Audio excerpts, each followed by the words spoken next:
నమస్కారం అండి।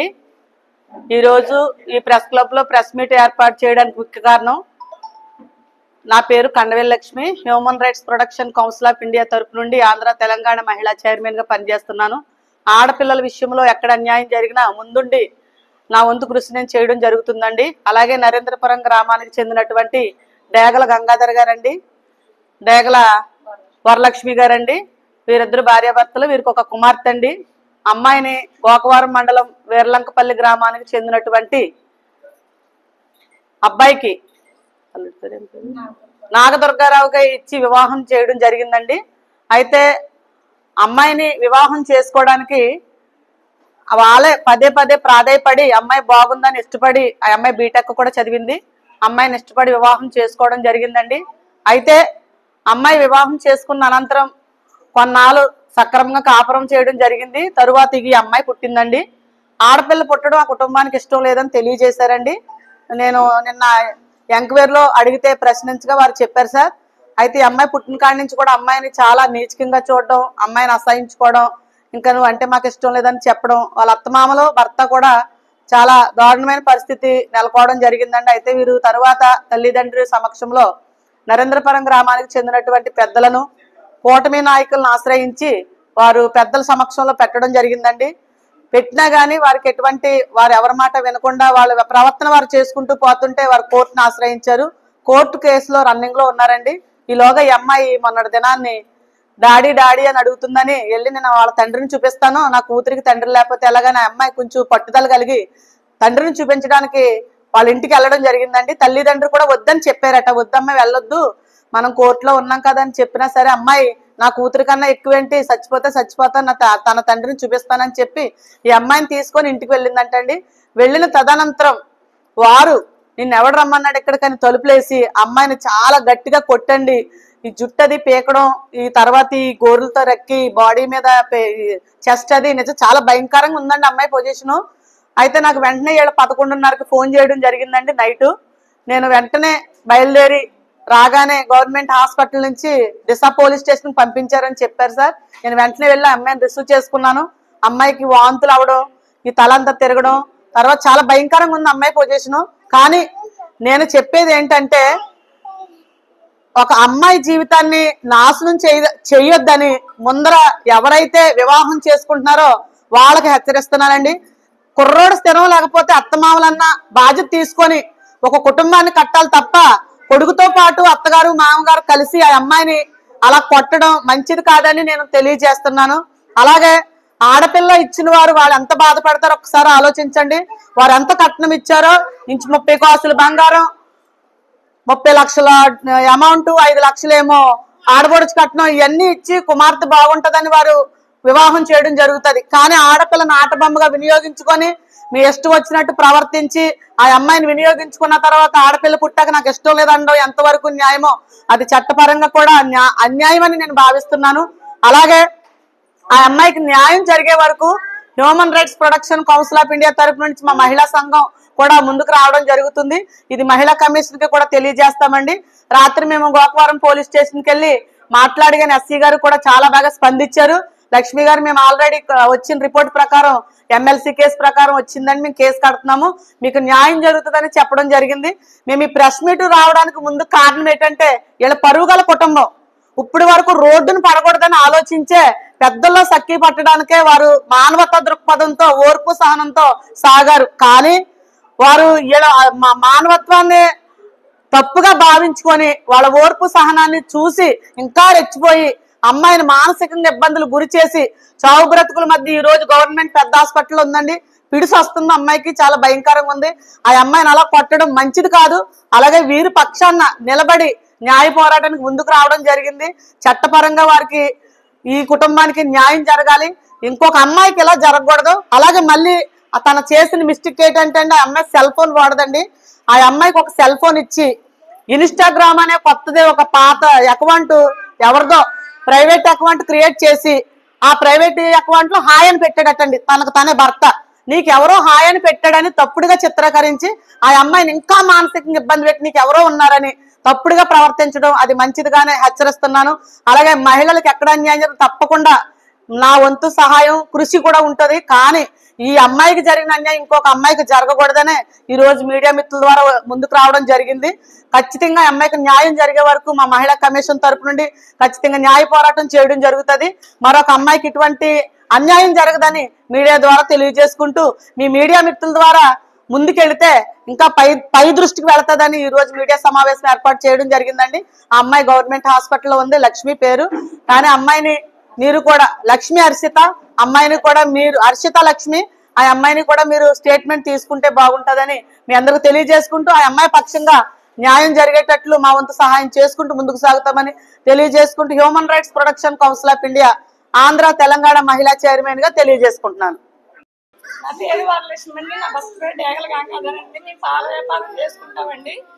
మా అయ్యంకుడు పాలుగాని వచ్చిండి నా ఇంటికి.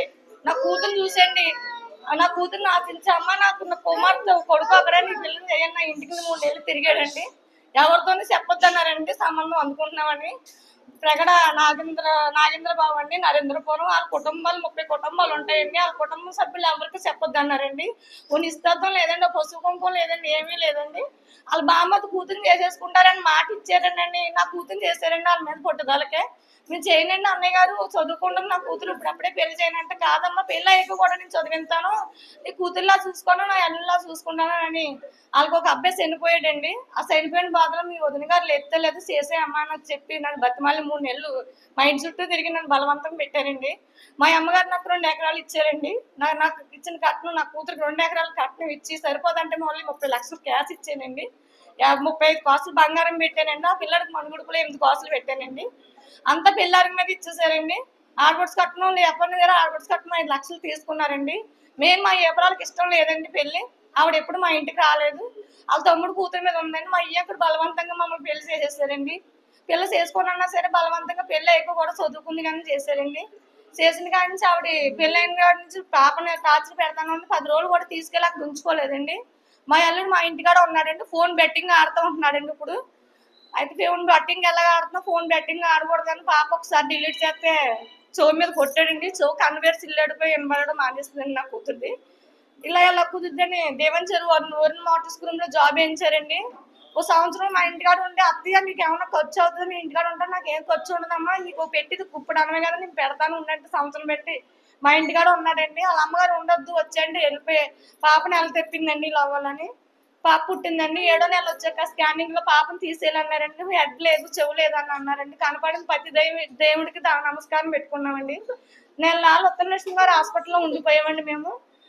ప్రతి స్కానింగ్ లో కూడా పాప హెడ్ బాగాలేదని అన్నారండి. ఆ భగవంతుడు దయ వల్ల నా పాప బుర్ర బాగుందండి. అడ్మిట్ అయినప్పుడు కూడా డెలివరీ అయినప్పుడు కూడా భర్త సంతకం పెట్టనన్నాడండి. ఆడపిల్ల పుట్టిందని మా ఏపరాల్లో మా ఏంకుడు మా అల్లుడు నా మీద కొడతానికి వచ్చారండి. ఆడపిల్ల ఎంత పుట్టాలని ఇద్దరు వెళ్ళిపోయారండి. మర్యాదగా మాట్లాడి అత్తయ్య నా అల్లుడు నన్ను దోరమే కొట్టాడండి. అవి మగపిల్ల రొట్టలేదండి. నాకు అప్పటి నుంచి పిల్లలు అలా వదిలేశారండి. నా కూతురికి బ్లడ్ లేదండి, కోమలోకి వెళ్ళిపోయిందండి. ఆపరేషన్ చేసే కానీ 4 రోజులు అలా ఉండిచ్చిన బ్లడ్ కూడా ఇవ్వలేదండి. వాళ్ళు పిల్లలు వదిలేసి వెళ్ళిపోయారండి. 21 రోజున 200 మందిని తీసుకొచ్చి భోజనం పెట్టమని తీసి మళ్ళీ 3వ నెల తీసుకెళ్తానని 9వ నెల సార్ ఎట్టి పంపుదని తీసుకెళ్తానన్నదండి. 15 లక్షల రూపాయలు సార్ నేను మంచంతో సహా ఫ్యాన్తో సహా పెట్టానండి. అప్పటి నుంచి టార్చర్ పెట్టారండి. ఆడ ఫోన్ ఇన్స్టాగ్రామ్ యాప్ చేసి నా కూతురు ఫోటో పెట్టాడండి. ఆయన పెట్టిన బాబాని ఆయన ఇంత పెట్టారని అప్పటి నుంచి టార్చర్ పెట్టి పిల్ల దగ్గర రాకుండా గొడవలు పెట్టేశారండి. మాకు ఫోన్ చేశారండి తెల్లరగట్ల 5 గంటలకే. వీళ్ళందరూ ఉండేస్తారా చంపేస్తారు మీకు తీసుకెళ్ళిపోతారు నేను ఏదైనా తాగండి చచ్చిపోనని అడిగారండి నన్ను. అదేంటండి అలా అంటారు నా కూతురు నేను గడప దాటకుండా పెంచుకున్నాను మీరు అలా అంటున్నారండి. మేము వస్తామండి మేము 10 మంది మొగోళ్ళు వెళ్ళామండి. వెళ్తే మీరు ఎంతమంది వద్దని గల్లా రంగా గారు, డేగల గంగాధర్ గారు, మా భర్త, నా మత్త గారు, నా తమ్ముడు 4. నా అమ్మాయికి న్యాయం చేయాలండి. నా కూతురు ఫోన్ అక్కడ వదిలేయడం సావ సెత్తో కొట్టేసి అది ఆన్ అయిపోయి రికార్డు కూడా ఉందండి. చచ్చిపోయినమ్మో చచ్చిపోయిన డాడీ అని ఎడుతుండే రకరకాలుగా కొట్టేస్తారండి. సావు బతుకులో ఉంది. పాస్ పోసుకోవడానికి కూడా వెళ్ళట్లేదండి, రావట్లేదండి. పొడి మీద పెట్టి తొక్కేస్తారండి. కుట్లు ఎడిపోయినాయండి. బుర్ర కట్ట పని చేయట్లేదు, ఫిక్స్ వచ్చి పడిపోతుందండి. మీరేం చేస్తారు మాకు న్యాయం చేయాలండి.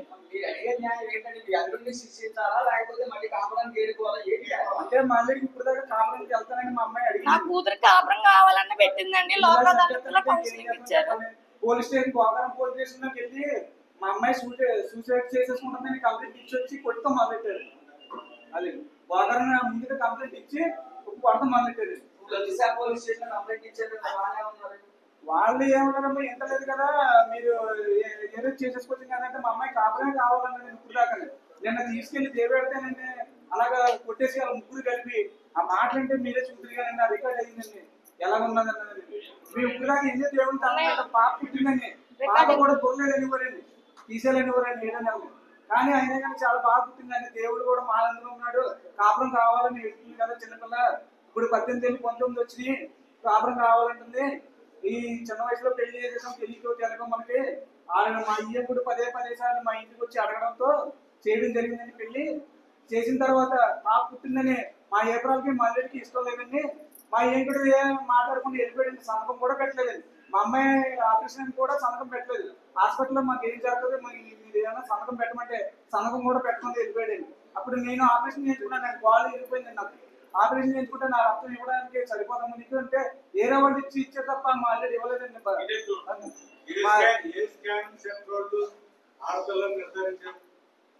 అది సక్సెస్ స్కానింగ్ స్కానింగ్ అండి. ఆడపిల్లని చెప్పలేదు, పుట్టిన తర్వాత వెళ్ళిపోయారండి. పిల్ల పుట్టిందేనండి, ముందు తెలియదండి. బుర్ర లేదన్నారండి స్కానింగ్ లో, వికలాంగ పిల్లకి పుట్టితే బుర్ర లేదని అన్నారండి. స్కానింగ్ కూడా చెప్పలేదండి సార్, వాళ్ళ అత్తగారు వాళ్ళు బుర్ర లేదంటే తీసేస్తారు కడుపు అని వంక పెట్టారు అనమాట అండి. హెడ్ లేదు, వికలాంగ పిల్లకి.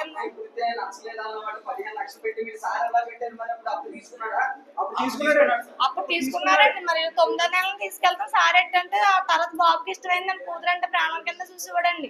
చూసిన తర్వాత 9 నెలలు పంపామండి సార్ అది పెట్టి. పంపిన తర్వాత